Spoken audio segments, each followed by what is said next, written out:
I slammed the front door behind me, my hands trembling as I struggled with my keys. The house was quiet, but the silence felt heavy, filled with things we weren't saying. Scott's car wasn't in the driveway, and I knew exactly where he'd be. Not at work, like he told me this morning, but probably drowning his problems at Larry Ailes' bar again.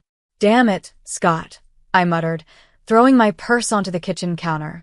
The answering machine was blinking, and I pressed play harder than I needed to. "Miss Noah, this is Virginia from Midwest Insurance. I'm calling to follow up on the claim your husband filed last week regarding his termination," the message played. My stomach sank. Scott had promised he quit his job at the bank 3 weeks ago, saying he had issues with his boss. I had doubts then. It was the third job he'd left in as many years, but I wanted to believe him. The machine beeped again. "Janet, honey, it's your mother-in-law. I hope you're not working late again. Scott could really use your support right now. Call me back, dear." I deleted Diane's message angrily. Of course, she was on his side. In her eyes, Scott could do no wrong, and any of his problems were somehow my fault. The front door creaked open, and I braced myself. Scott stumbled in, reeking of whiskey and failure. "Hey, babe," he slurred, trying to smile but failing miserably. "You're home early?" "Cut the act, Scott," I snapped. "I know you got fired. Why did you lie to me?" His face fell, guilt showing in his red, tired eyes. "I didn't want to disappoint you again." "So, you thought lying was a better choice?" I ran my hand through my hair, feeling the frustration rise. How are we supposed to trust each other if you can't even be honest about something like this? Scott collapsed onto the couch, his head in his hands. "I'm sorry, Janet. I really messed up this time." "This time," I said, my voice getting louder. "Scott, this is becoming a habit. We can't keep living like this." He mumbled something about a missed deadline and an angry client. Same story, different day. I paced the living room, my mind racing. "We need to make some changes," I said firmly. "I can't keep being the only reliable income around here, and you need to—" The phone rang, cutting me off. Scott jumped for it, clearly relieved by the distraction. "Hello?" "Oh, hi, Mom," he said, giving me a look that begged for a break from the argument. I rolled my eyes and headed to the kitchen, needing a break. As I filled a glass of water, I could hear Scott's voice from the other room. "Yeah, Janet's here. She found out about the job." Then, in a quieter tone, he added, "No, I haven't told her that part yet." I froze, gripping the glass tightly. What else was he hiding? "Mom, I don't think that's a good idea," Scott said, his voice low and urgent. "Janet won't know. I know you're trying to help." "But—" I stormed back into the living room. "Won't what, Scott? What genius plan has your mother come up with now?" Scott's eyes widened in panic. "It's nothing." "It's nothing, Mom." "I have to go." He hung up quickly, avoiding my eyes. "Scott," I said, my tone sharp, "what aren't you telling me?" He fidgeted with the phone cord, looking everywhere except at me.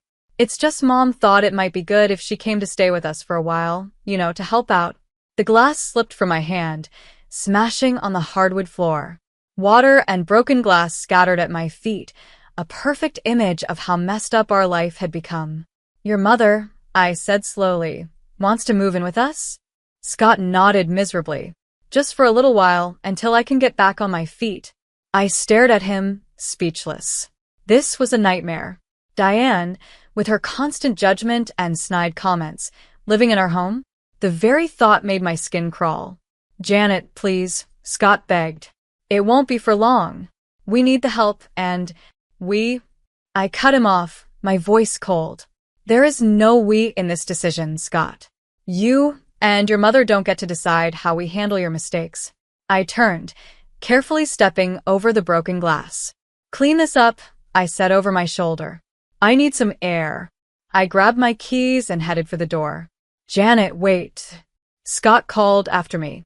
"Where are you going?" I paused with my hand on the doorknob. "To figure out how to fix the mess you've made of our lives," I replied without turning around. And Scott, don't wait up. The next morning, I stormed into my office, my head pounding from a night of tossing and turning.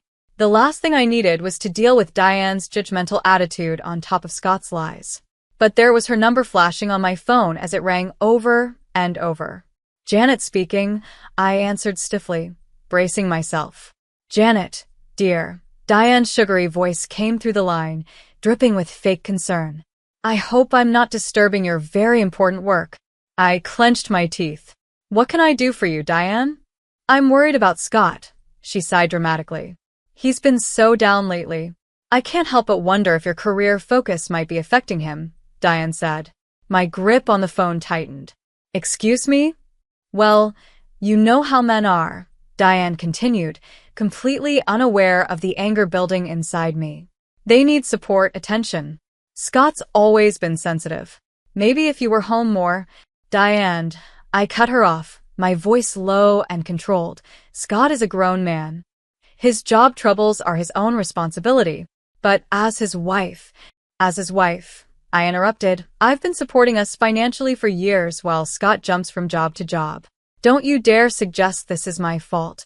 Diane gasped, clearly offended. I'm only trying to help, Janet.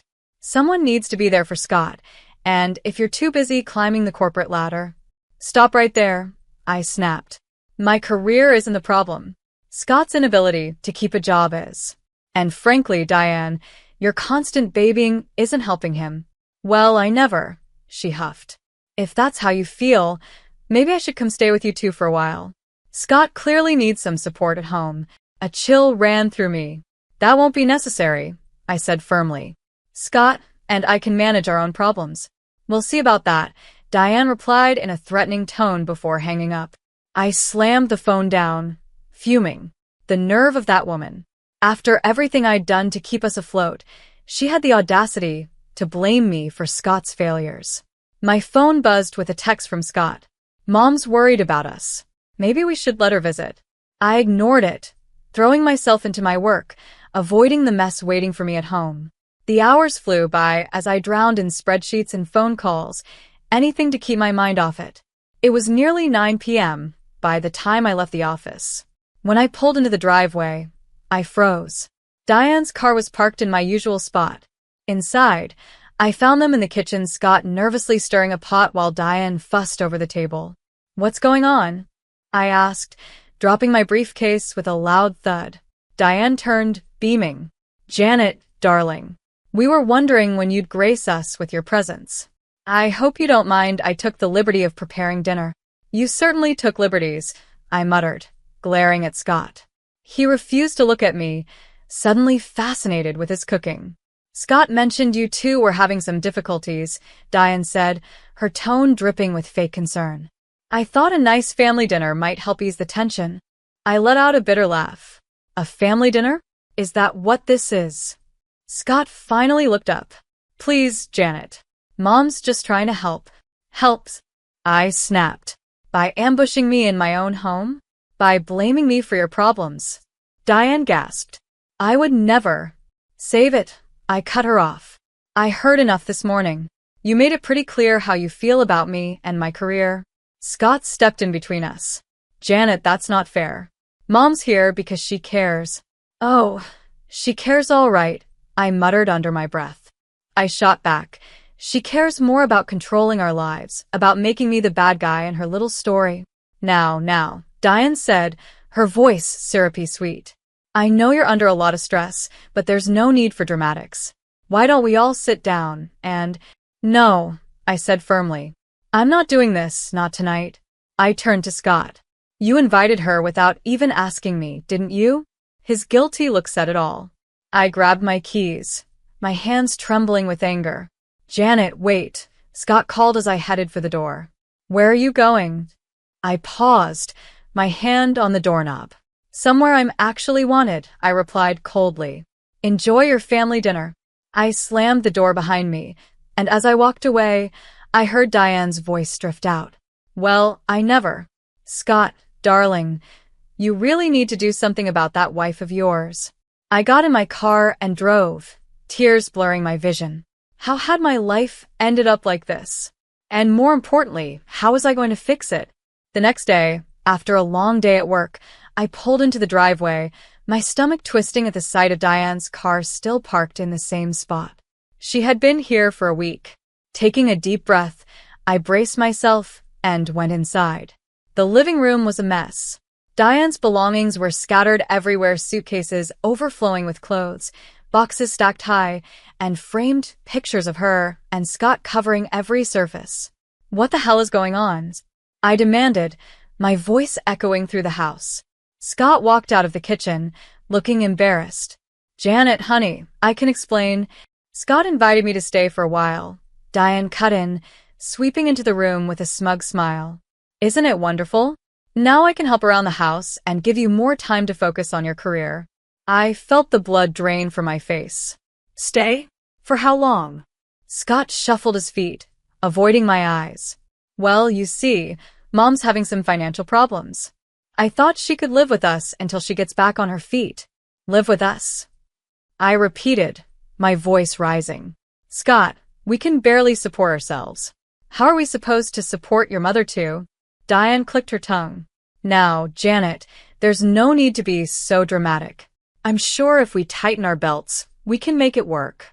After all, family comes first." I spun around to face her. "This isn't your decision, Diane. This is our home, mine and Scott's." "Of course, dear," she said, patronizingly. "But Scott agrees it's for the best. Don't you, sweethearts?" Scott nodded weakly, and something inside me snapped. "How dare you?" I hissed, stepping closer to him. "How dare you make this decision without talking to me? This is my house too, Scott. My life." "Please, Janet," Scott begged. "Mom needs our help. We can't just turn our backs on her, like you turned your back on your responsibilities." I shot back. I fired back, "Or how about how you've turned your back on our marriage by lying to me?" Diane gasped. "Janet, that's no way to talk to your husband." I whirled around to face her. "And you? You come waltzing in here, criticizing my choices, blaming me for Scott's failures, and now you expect me to support you." "I'm only trying to help," Diane sniffed. "Someone needs to hold this family together. We were doing just fine before you showed up." I snapped. Scott stepped between us. "Janet, that's enough. Mom's staying, and that's final." I stared at him, disbelief and betrayal flooding through me. "Final? You don't get to make that decision on your own, Scott."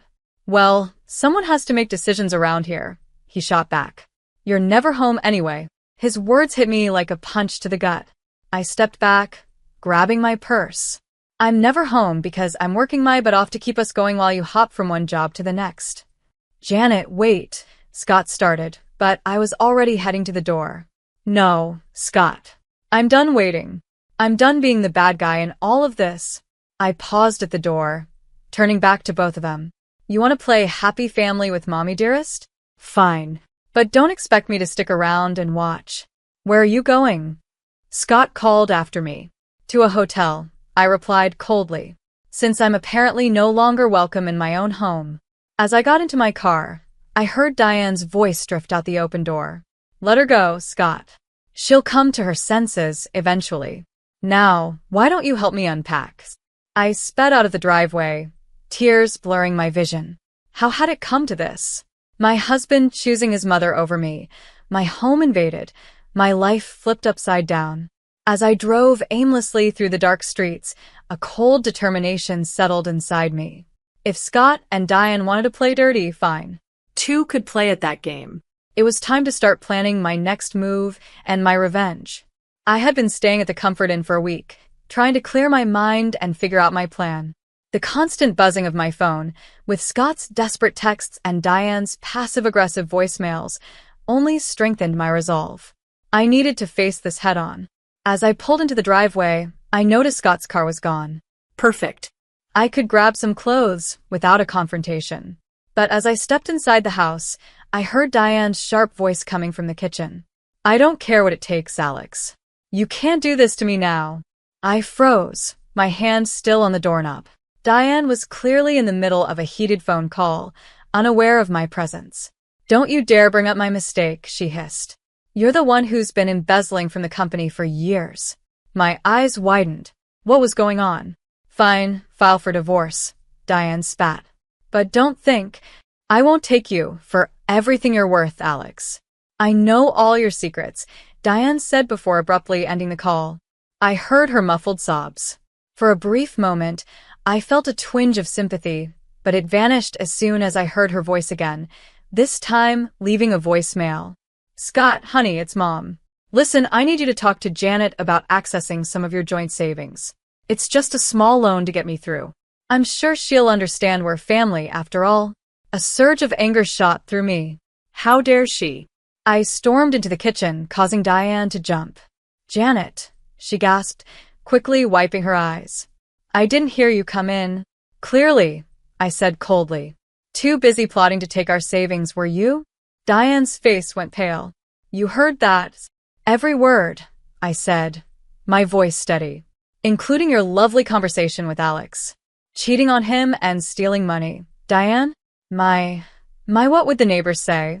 You don't understand, Diane pleaded, her earlier confidence crumbling. Alex is trying to ruin me. I need help. I let out a bitter laugh. And your solution is to ruin us instead? To take our money while you've been living comfortably off stolen cash for years. It wasn't like that, Diane protested. Alex handled all the finances. I didn't know. Save it, I snapped. I'm not interested in your excuses. What I do want is for you to pack your things and get out of my house. Diane's eyes narrowed. You can't throw me out. Scott invited me to stay. Watch me, I growled, stepping closer. You've manipulated and lied to us since you got here. You blamed me for Scott's problems, took over our home, and now you're trying to steal from us. I'm done. I am Scott's mother. Diane shrieked. He'll never choose you over me. Just then, the front door slammed, and Scott's voice rang out. Mom? Janet? What's going on? Diane's expression instantly changed, tears welling up in her eyes as Scott entered the kitchen. Oh, Scott, she wailed. Janet's being so cruel. She wants to throw me out on the street. Scott looked back and forth between us, confusion written all over his face. Janet, what's going on? Don't you dare fall for her act, I warned him. Your mother's been lying to both of us. She's getting divorced because she cheated on Alex, and she's been embezzling money for years. Now she wants to dip into our savings to cover her tracks. Scott's jaw dropped. Mom, is this true? Diane's sobs grew louder. Scott, please, you don't understand. I had no choice. I turned to Scott, my voice firm. It's time to decide, Scott. Either she goes or I do. For good this time. The tension in the room was thick as Scott looked between his tearful mother and me, standing firm. I could see the conflict in his eyes, years of being manipulated by his mother now colliding with the harsh truth in front of him. Scott, I said, urging him to decide. I spoke softly but firmly. This is it, Scott. This is the moment that decides our future. Choose wisely. As Scott opened his mouth to speak, I held my breath, knowing that whatever he said next would change all our lives. His eyes flickered between Diane and me, his face full of confusion and pain. I need some time to think, he stammered, backing out of the kitchen. Scott, please. Diane cried, reaching for him, but he was already gone, the front door slamming behind him. I stood there, trembling with anger and hurt. I hope you're happy, Diane, I said, my voice sharp. You've torn this family apart. Diane's tear-streaked face hardened. You did that all by yourself, Janet. If you'd been a proper wife. Don't you dare. I cut her off, my voice cold. I'm going upstairs to pack. When I come back down, I expect you to be gone. I stormed upstairs, my mind racing as I threw clothes into a suitcase. Then I heard her voice again. Diane was on the phone. I quietly crept to the top of the stairs to listen. Alex, please, she was saying, her voice desperate. I need more time. No, don't call the lawyers yet. I have a plan. My blood ran cold. What was she up to now? Scott and Janet have savings, Diane continued. If I can just get access to them, no, they don't suspect anything. Janet's too busy with her career to notice. I gripped the banister, my knuckles turning white. She was planning to steal from us. Just give me a week, Diane pleaded. I'll get the money, and we can make this all go away. I'd heard enough. I marched downstairs, my face stormy. Diane jumped when she saw me, quickly ending her call. Janet, Save it, I snapped. I heard everything. You're not just asking to borrow money, you're planning to steal it. Diane's face crumpled. You don't understand. Alex will ruin me if I don't pay him off. I had no choice. There's always a choice, I said coldly. And you chose to lie, cheat, and steal. But it ends now. I pulled out my phone and dialed Scott. It went to voicemail. Scott, it's Janet. Your mother is planning to steal our savings to pay off Alex. Come home now, we need to talk. Diane lunged at me, trying to grab the phone. You can't do this, she shrieked. I dodged her, my voice rising. Watch me. It's over, Diane. Your lies, your manipulation. All of it. Just then, the front door opened. Scott walked in, his face pale. I heard everything, he said quietly. The voicemail came through while I was sitting in the car. Diane collapsed onto the couch, sobbing. Scott, sweetheart, please, you don't understand. I understand perfectly, Scott interrupted, his voice firm. You've been lying to us, using us, and now you were going to steal from us. I felt a glimmer of hope. Was Scott finally seeing the truth? But then he turned to me, his eyes cold. And you, Janet? You've been so wrapped up in your job that you didn't even notice what was happening in our own home. My jaw dropped. Are you serious right now? I've been the one supporting us while you can't keep a job. I've been dealing with your mother's constant criticism and manipulation. Scott shook his head. Maybe if you'd been around more, none of this would have happened. I stared at him, disbelief and fury churning inside me. In that moment, I saw my future, one where I would always be blamed, where I would never be enough, where I would sacrifice everything for a man who would always choose his mother over me. You know what? I said, my voice cold and calm. You're right, Scott. I haven't been around enough. So let me fix that right now. I grabbed my suitcase and headed for the door. Janet, wait. Where are you going?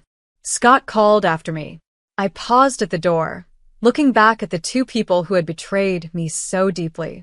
I'm leaving, I said firmly. For good this time. You two deserve each other. As I walked out, I heard Diane's smug whisper to Scott. It's for the best, darling. Now, about that savings account. I got into my car, my hands shaking as I gripped the steering wheel. This wasn't just about leaving anymore. It was about protecting myself and everything I had worked for. It was time to call a lawyer and start divorce proceedings. If Scott and Diane wanted to play dirty, I'd show them just how strong I could be. 3 weeks later, I sat in my lawyer Nicole's office, going over the divorce papers for what felt like the 100th time. I was determined to protect myself and my assets.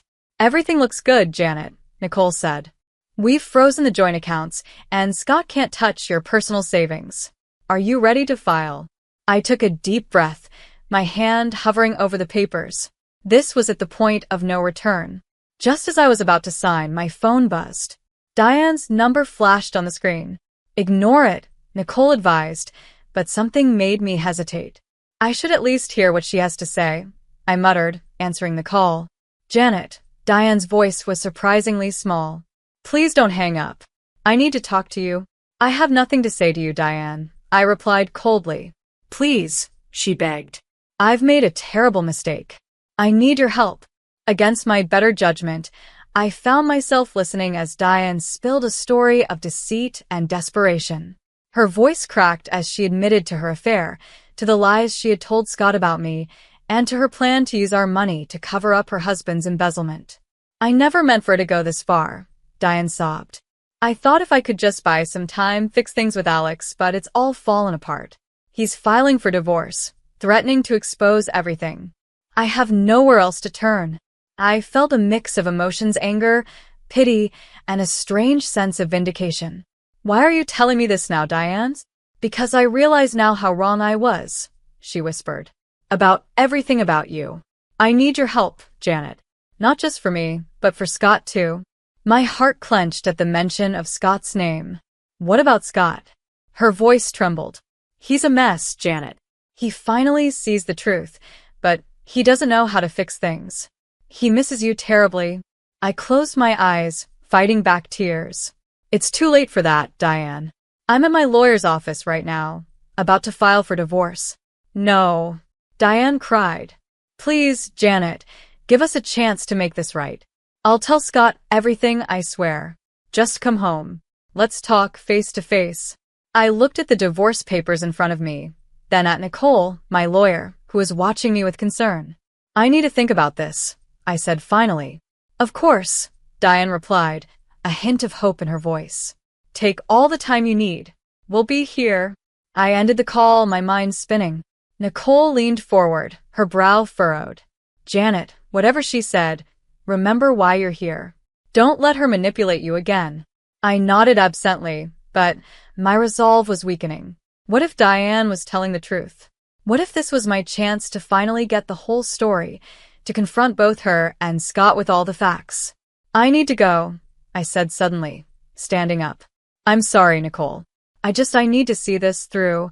Nicole sighed but nodded. Be careful, Janet. And call me if you need anything. As I drove back to the house, was it still home? My emotions swirled. Part of me screamed that this was a trap, that Diane and Scott would never change. But another part, a small part one thought I had silenced, whispered of hope and second chances. I pulled into the driveway, my heart pounding. The house looked the same, but everything felt different. As I approached the front door, I saw Scott through the window, pacing anxiously. Our eyes met, and I saw a flicker of relief on his face. My hand trembled as I reached for the doorknob. This was at the moment of truth. Whatever happened next would change everything. I took a deep breath and opened the door, stepping into the unknown. I stepped into the house, and the air felt heavy with tension. Scott stood in the living room, his face a mix of relief and worry. Diane sat on the couch, nervously twisting her hands in her lap. Janet, Scott said, stepping toward me. I'm so glad you came. I raised my hand to stop him. I'm here to listen, nothing more. Diane, you said you had something to tell us both. So talk. Diane nodded, her eyes filling with tears. I've been lying to both of you about everything. For the next 30 minutes, Diane laid out her secrets, her affair with a family friend, Alex's embezzlement from his company, their upcoming divorce, and her desperate plan to use our money to cover everything up. With each revelation, Scott's face grew paler, his hands clenching into fists. How could you, Mom? He whispered, his voice trembling. How could you lie to us like this? Diane sobbed and reached for Scott, but he pulled back. I'm so sorry, sweetheart. I never meant for it to go this far. I thought I could fix everything before you found out. I stood there, feeling a storm of emotions, anger at Diane's lies, pity for her desperation, and the growing realization that Scott had been just as much a victim of her manipulation as I had been. Scott, I said softly, turning to him, did you know any of this? He shook his head, looking shaken.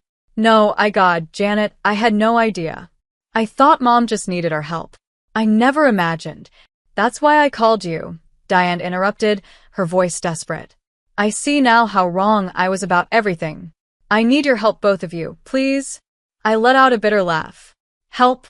After everything you've done? You tried to steal from us, Diane. You almost ruined our marriage. I know, she wailed. And I'll spend the rest of my life making it up to you both. But right now, I need your help to fix this mess with Alex. If we don't act fast, he'll expose everything, and we'll all go down. Scott turned to me, his eyes full of desperation. Janet, what should we do? I felt the weight of the moment.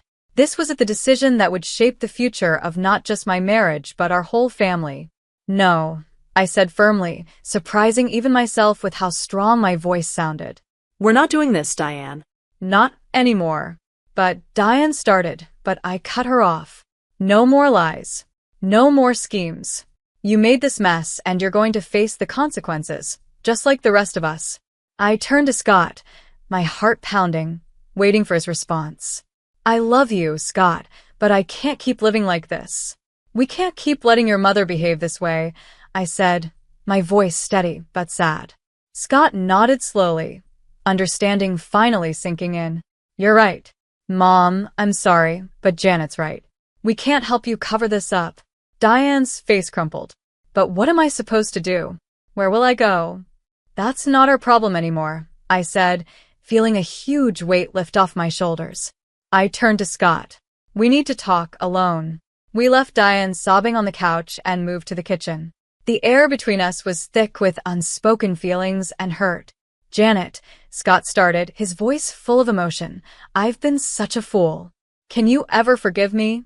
I looked at him, really looked at him, for the first time in months.